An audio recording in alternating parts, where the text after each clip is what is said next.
Isa to sa pinakamagandang lugar na napuntahan ko, ang Villa Zinaida Beach Resort. What? Anong resort? Resort? Napaka-arte ni ante.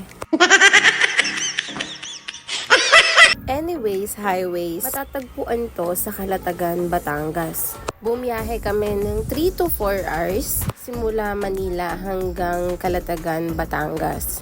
Correction lang po hindi sasakyan gamit namin. Motor lang. Motor. 3 a.m. ang usapan naming dapat nakaalis na kami. As usual, 3:30 a.m. kami nakaalis. Mga 5 a.m. inabot kami ng gutom. Kaya nag-usap-usap kami na kung saan kami pwedeng kumain. Natagalan pa nga kami kasi isa sa amin naghahanap ng lugaw. Yan mismong nangungulangot na yan. Maghanap ng lugaw. Yan na lang mga ganyan. Ano ba? At sa wakas, may nakita kami dito banda sa Tagaytay. Sa kaliwang side lang yan. At parang may nakalimutan nga sila. Ako. Okay, punta po kayo dito. Libre sa Batangas. Tagaytay po yan. Huwag nyo na lang ako intindihin. Ay, tayo may libre dito. Tara na. At syempre, pagkatapos namin kumain, bumiyahe na ulit kami.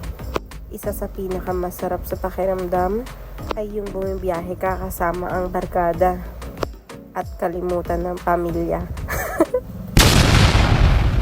Sa prank! At kung makikita nyo, inumaga na nga kami. Tinirikan na kami ng araw. Sana all tumitirik. What?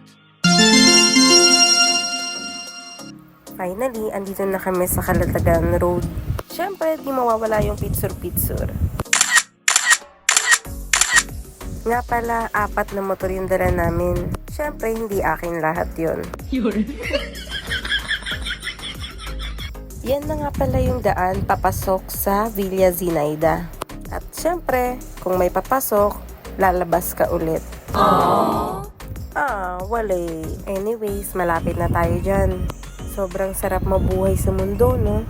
Siyempre, mas masarap pag ini-enjoy mo. Isa yan sa matatanaw nyo pag papasok na kayo sa resort. Medyo rough road yung daan. Mga 5 minutes rough road. Wow! Basta, ang takbo nyo, mga 120. Kidding aside. Wow, burger. Okay, balik na tayo sa daan. Pag nakita nyo na tong gantong daan, ibig sabihin, napakalapit nyo na. Wow! Bukod sa daan, may makikita kayong kahoy. Oho, kahoy. At hindi nga to nahiyang kahoy na to sumama sa amin ng walang pamasahe. At siya pala ang palatandaan na nandito ka na sa Villa Zinaida. Okay, ayan, fast forward. Naghahanda na nga po kami ng aming pwesto. Opo, pwesto. Pumunta kami ng Batangas nang walang pangbayad ng cottage. Pero syempre, aanhin pa nga ba yung pagka-girl scout natin nung high school kung di natin gagamitin. At syempre, bukod dyan, nagdala rin po ako ng duyan. Opo, 2 duyan po yan. At syempre, 1 upuan. Ang maganda sa resort na to ay kahit wala kang cottage, pwedeng pwede. Kahit wala kang tent, meron silang mga puno dito na paraan para itago ka sa araw.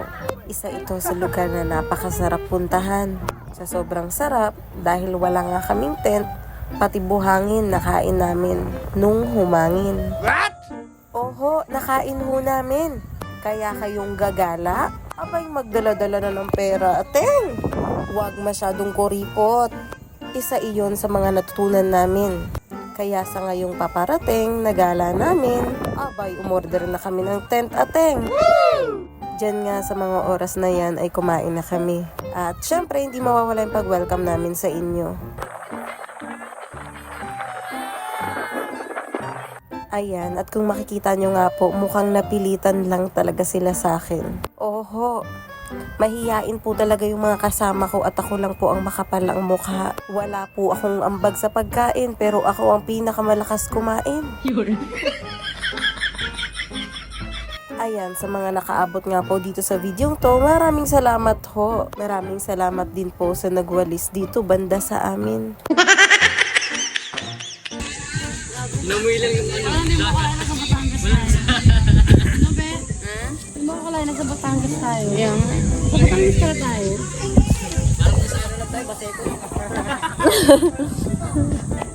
Baseco na tayo, ganito rin kami.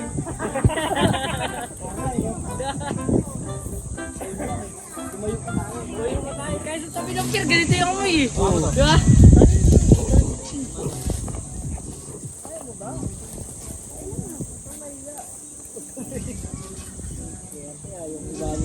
Bulok naman tong video ko.